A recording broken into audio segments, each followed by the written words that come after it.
We have now made our way through the major traditions in Western ethics, beginning with virtue ethics, through natural law ethics, contract ethics, deontological ethics, contract ethics, the ethics of care.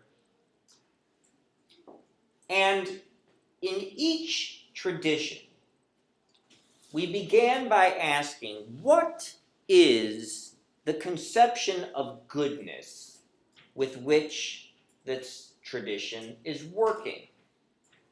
Does goodness mean happiness? And how do we define happiness? Is it pleasure and the absence of pain? Or is it well-being and flourishing, as Aristotle has it? Or rather than happiness, does goodness mean self-interest? Whatever that means. Does it mean the four fundamental goods indicated by our natural inclinations, as Aquinas maintains? Or does it mean caring for other people?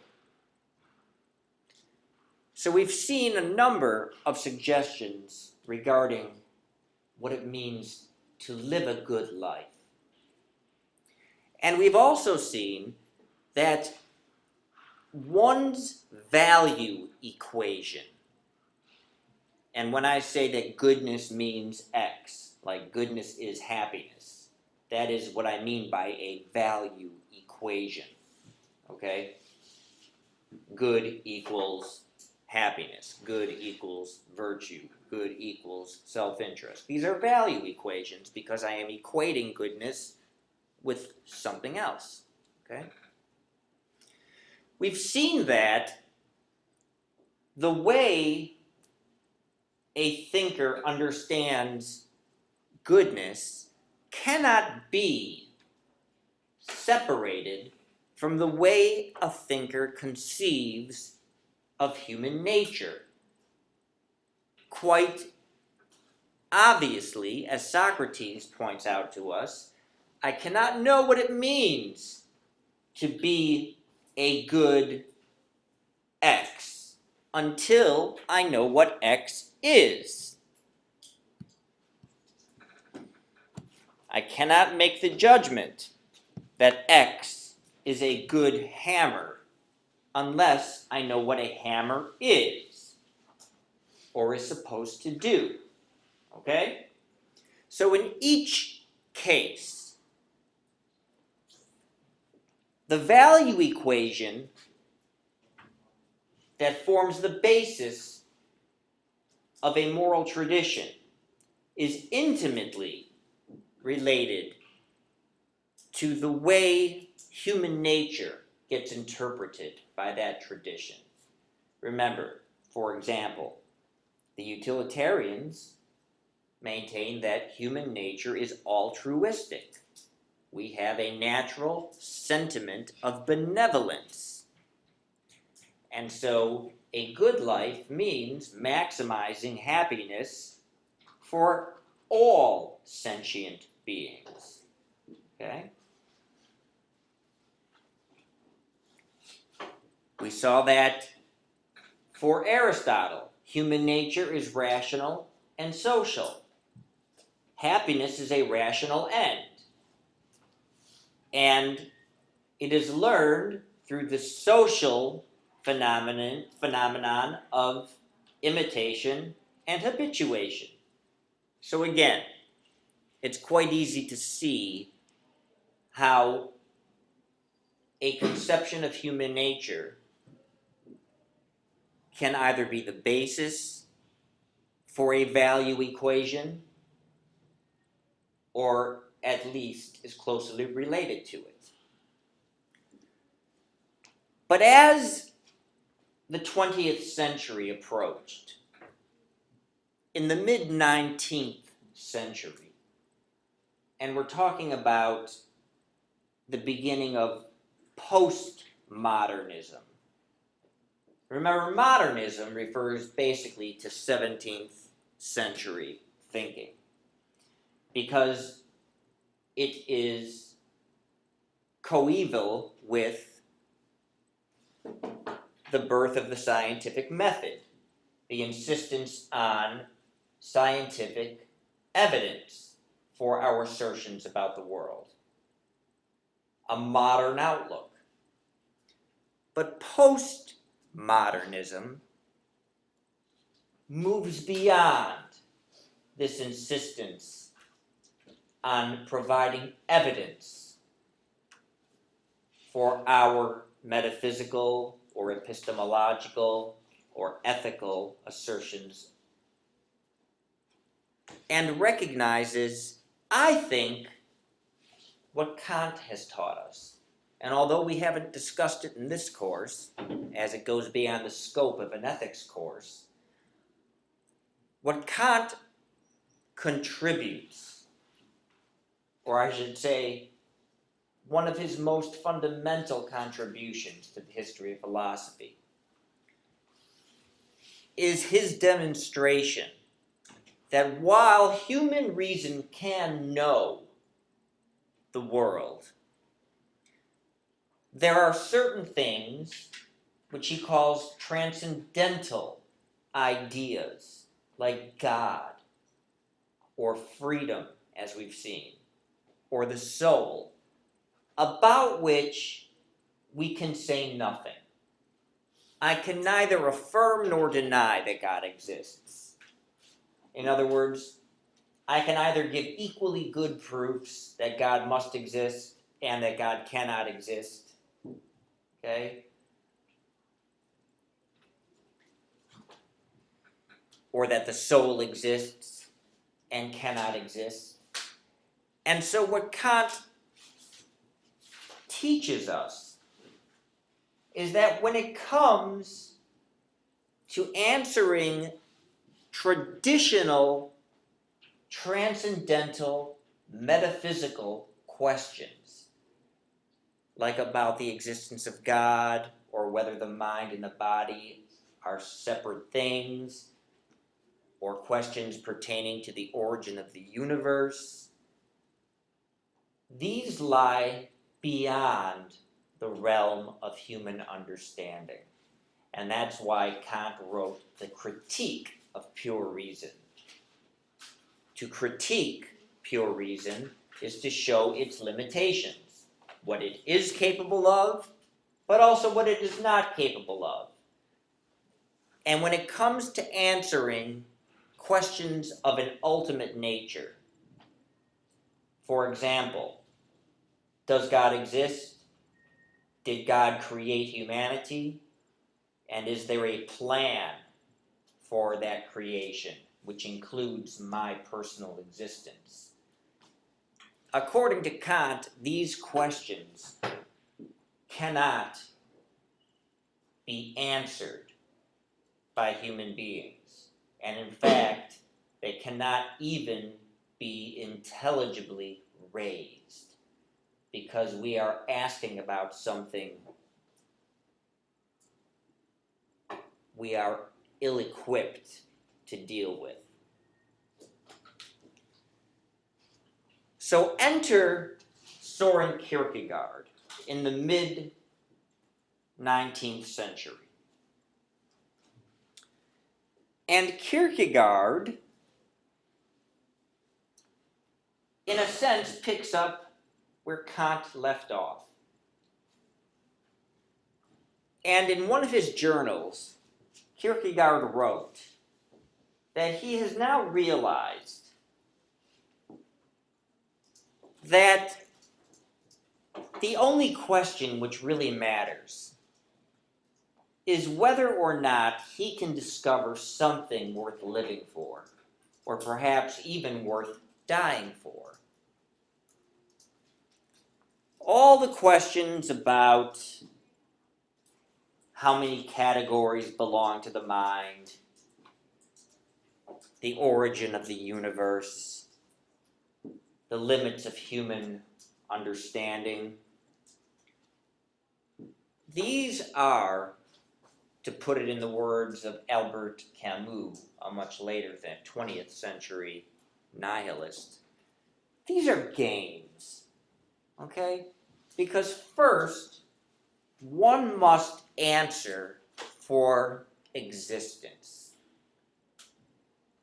The problem is, when we begin to ask the questions which plague us, like whether there's an afterlife, whether there is an ultimate purpose for my personal existence, whether there are ultimate consequences for my actions, either there are no answers, or I am not equipped to answer them. And in either situation, what happens, as Kant taught, is that human reason enters into a struggle with itself. God exists, but God can't exist. There is freedom, but there cannot be freedom. The world must have a beginning, but it cannot have a beginning. There must be a smallest particle, but there cannot be a smallest particle. Okay? And Kant called these antinomies of pure reason. Antinomy means anti-nomos, against reason. So what Kierkegaard realized is that belonging to this class of questions about what is ultimately true, is the question of the meaning of human existence. Perhaps the question of philosophy. What is the meaning of human existence? Does it have a purpose? Is there justification for the inevitable suffering that every human being must endure or face?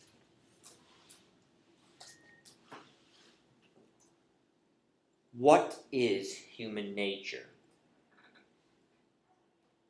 And we've seen that unless I can answer the question pertaining to human nature,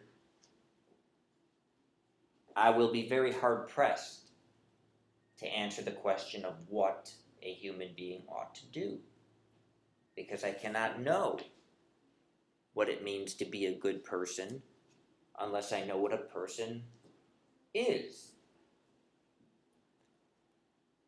And so Kierkegaard says that when reason enters into what he calls the dialectical difficulty, and again, this is a clear reference to Kant, because Kant called the antinomies the dialectic of pure reason, where reason simply goes back and forth, struggling with these questions without the possibility of an answer.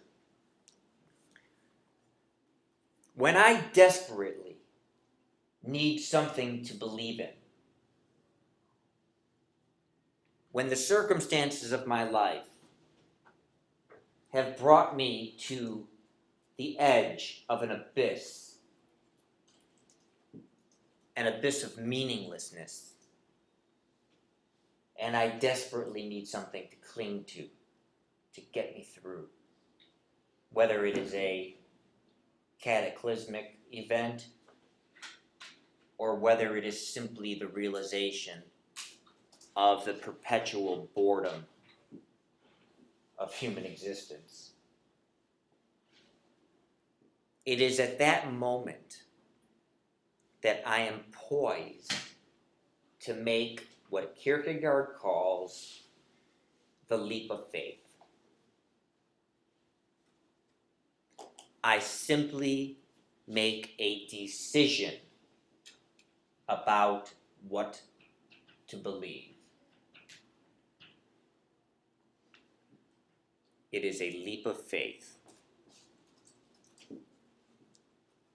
And since when it comes to ultimate things, or our knowledge of the real ultimate nature of the world, I am at a loss anyway, then there is no shame in making a leap of faith. Because as Kant taught, all knowledge involves the subject. There's no such thing as purely objective knowledge, because I never have direct access to the way things are in themselves. I understand the world according to the structures of human understanding. And so, since all knowledge is, in a sense, subjective, then what harm is there when it comes to finding something to get me out of bed in the morning, something to keep me from killing myself, in making a leap of faith, in choosing to believe? And it doesn't matter what you believe. Even though Kierkegaard is a Christian, and his brand of existentialism is Christian existentialism, his point is not that we should become Christians. He doesn't care if you're a Muslim or a Buddhist or any other ist. His point is that what matters most for a human being is not knowledge. Rather, it is passion. Passion for living. The question is not, what can I know? But what can I live for? What can I generate sufficient passion for in order to sustain me through the vagaries, the ravages of space and time? Okay? And so in the selection I've asked you to read, which is called Subjectivity Is Truth, Kierkegaard is arguing that there is a more meaningful sense of truth in subjectivity than there is in objectivity. And part of your task with this reading assignment is to understand what he means by subjectivity versus objectivity. Generally speaking, by objectivity, Kierkegaard means science, evidence, the quest for certainty, the scientific method. And by subjectivity, Kierkegaard essentially means decision-making, passion,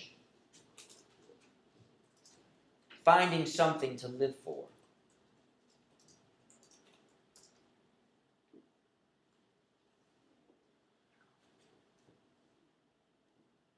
As Viktor Frankl writes in his magnificent work, Man's Search for Meaning. And of course, this is coming from the perspective of a concentration camp, death camp survivor. He says, "Do not ask me how, but if you give a human being something to live for, then that human being can live under any circumstance. Given a what to live for, a person can deal with almost any how. Okay? Now you'll see that in the lecture notes, what I've done is to make a table. And on one side is objectivity, on the other subjectivity. And I've simply tried to extract some of the characteristics belonging to each approach to living. Okay? So I don't want to say too much more about Kierkegaard directly because I want you first to do the reading. But in the time that we have left, I do now want to speak of existentialism more broadly. Okay? Now Kierkegaard, as I have said, is Christian. And so it may surprise some of you, as it surprised me when I was first considering Kierkegaard, that there could even be such a thing as a Christian existentialist. Because when we hear the term existentialism, which, by the way, in my humble opinion, is the most bastardized term in the history of philosophy,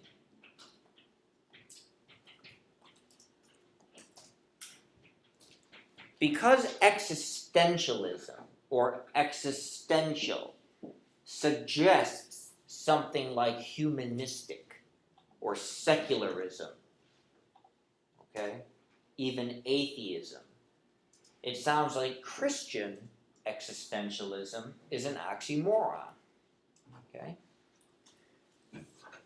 And that is why it is very important for you to understand that existentialism does not mean atheism. You can be either a religious existentialist or an atheistic existentialist, because the point is that what you are, your nature, is what you choose. Existentialism is essentially the view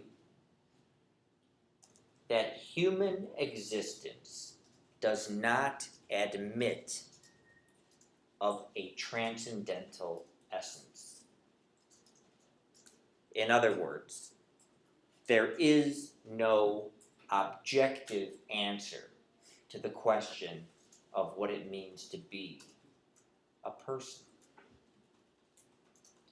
Every tradition we have considered thus far has at least tacitly assumed that human existence does have a nature.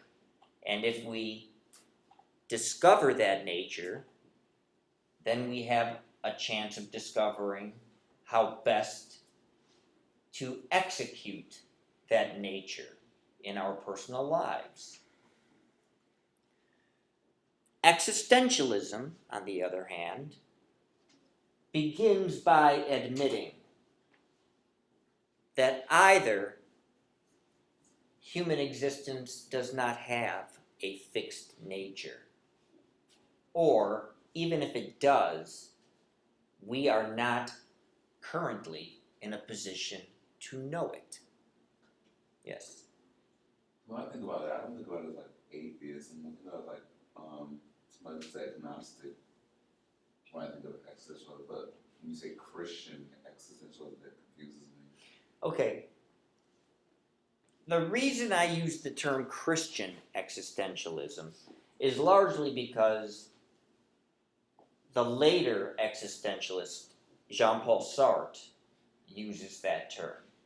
And it is because of the religious existentialists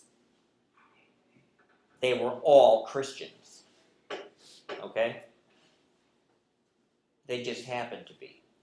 But if you properly understand them, if you understand Kierkegaard, then you will understand that when it comes to the leap of faith, what matters is not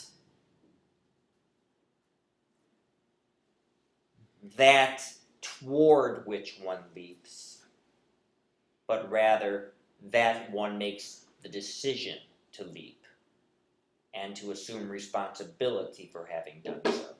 Okay? So Kierkegaard honestly doesn't care if you're a Christian or a Muslim or perhaps even just a caretaker, okay? Or an artist. The point is to find something for which you are willing to live and perhaps even die. Something to imbue your life with meaning. Because existentialism essentially is the view that life is nothing other than what you make of it.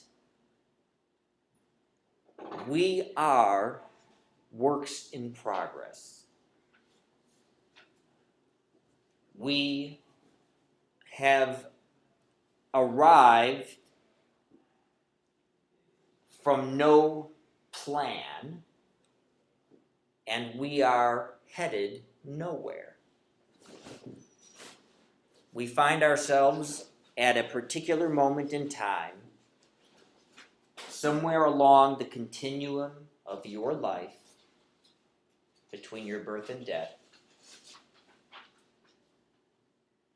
and at each moment, you are faced with having to make a decision. We are fated to our freedom, and that is a burden. We have no choice but to make choices. And thus,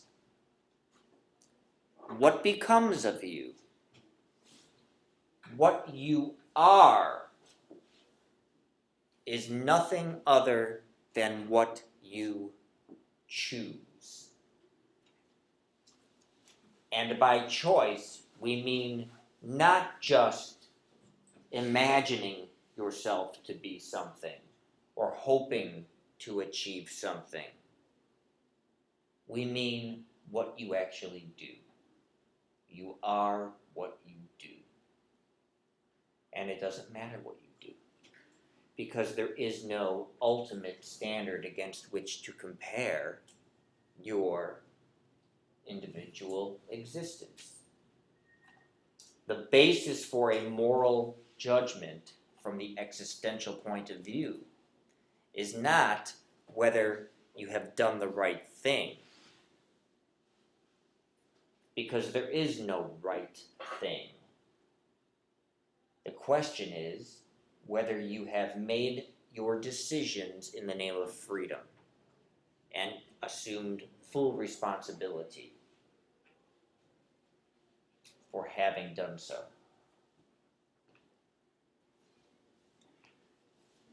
And so, notice that we are shifting gears here. This semester, we have assumed from the beginning, given each tradition in ethics, that there is an answer to the question of what it means to live a good life. But if there is no such answer, then the basis for making a moral judgment about a life cannot be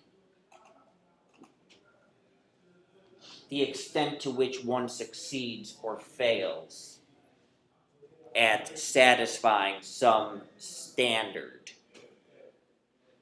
that exists independently of us. The question is, have you lived in the name of freedom? Have your decisions made you more free or less free? And even if you come to the end of your life, as we all certainly will, and second guess yourself,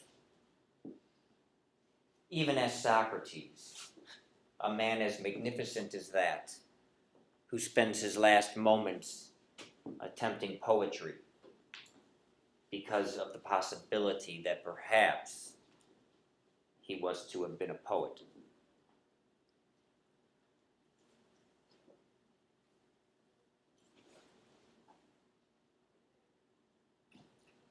The question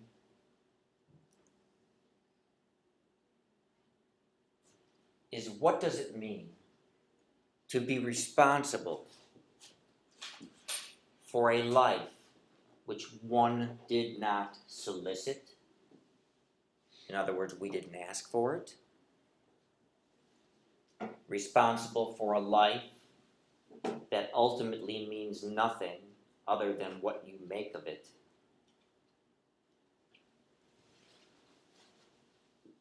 And how does one make a decision about how to live when there is nothing toward which we can make appeal?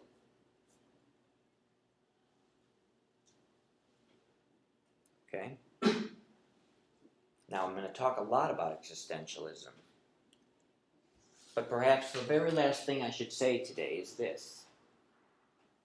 And this is a formulation I owe to Jean-Paul Sartre, whom we will read.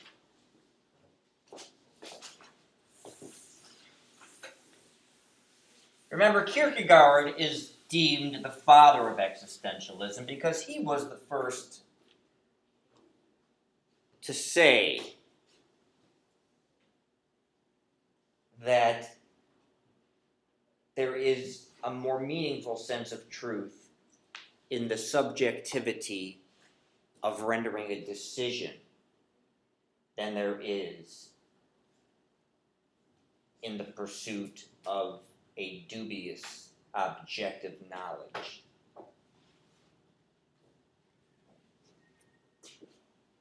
But traditionally speaking, and this includes the ethical traditions we've considered thus far, one might say that essence precedes existence. Can anybody offer an interpretation of that phrase? The essence of something precedes the existence of that thing.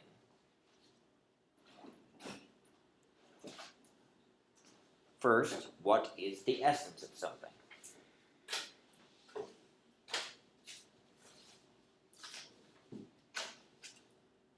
If I say X is essentially Y, what do I mean? It's like what makes that what makes something. Yes, the essence of X is that which makes X an X. It is the indispensable property of something. So I may say that the essence of a triangle is a three-sided closed figure consisting of exactly 180 degrees. Okay? And that would come pretty close to exhausting the essence of a triangle. And when it comes to most things, certainly geometrical objects, and also artifacts, things that we make, like chairs, computers, clocks, pieces of chalk. The essence of these things precedes or comes before the existence of particular exemplars of that essence. So, for example, let's imagine that we have just discovered slate, and I could use this slate as a heuristic device. I can write on it to teach you things. But to make it a good device, I need to be able to erase what I write on this board.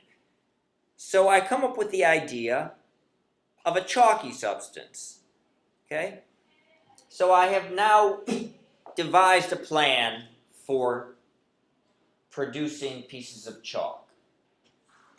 Well, the plan for making pieces of chalk exists before any particular piece of chalk is actually produced. Okay? So in the case of the piece of chalk, this particular one and this particular one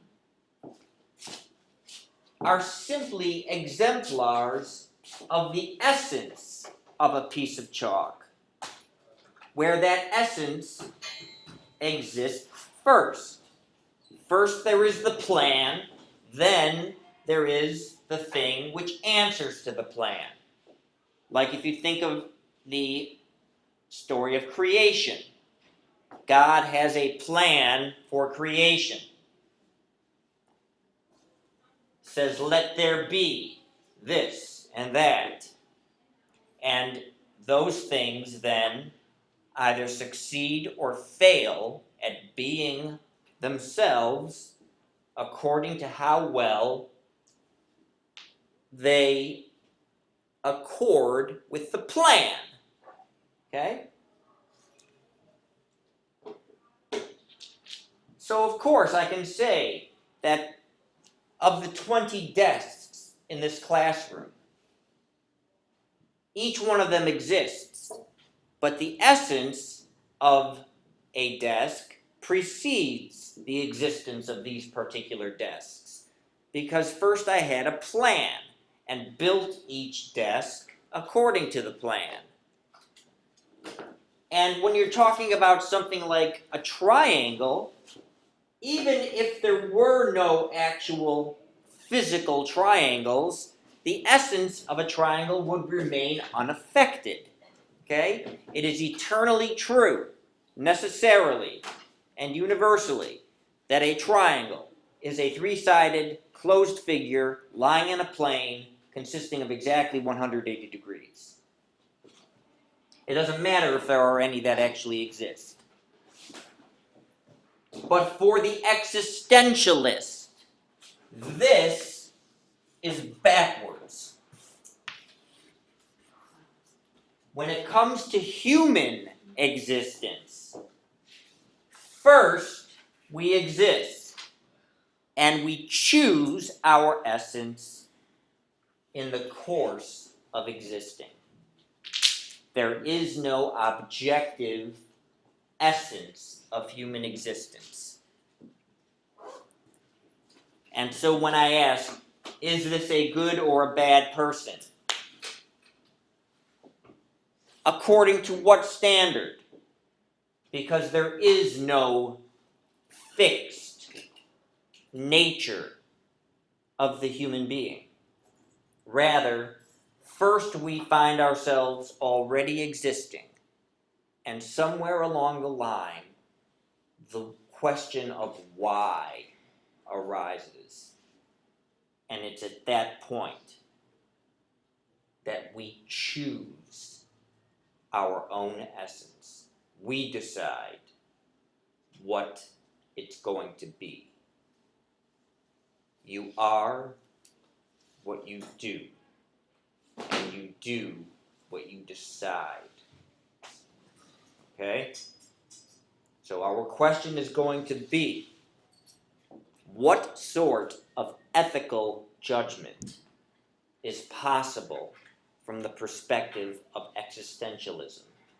If we ourselves choose our own nature, then what sort of moral judgment is possible for us?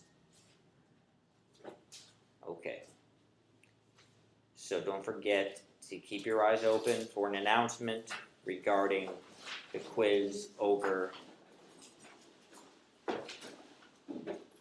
Kant. Okay.